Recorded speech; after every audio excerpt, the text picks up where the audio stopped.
మహారాష్ట్ర నాసిక్లోని ఓ ద్విచక్ర వాహన గోడౌన్లో భారీ అగ్ని ప్రమాదం జరిగింది. సోమవారం ఉదయం జరిగిన ఈ ఘటనలో 70కు పైగా బైకులు కాలిపోయినట్లు గోడౌన్ యజమానులు తెలిపారు.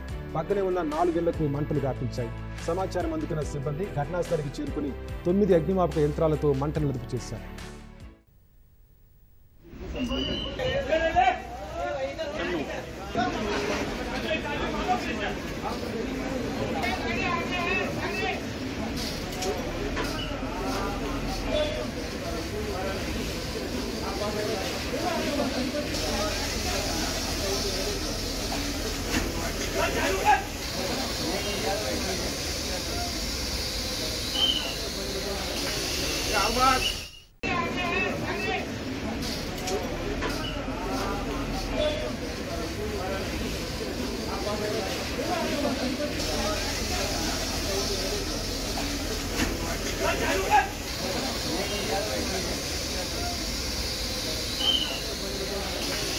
Selamat.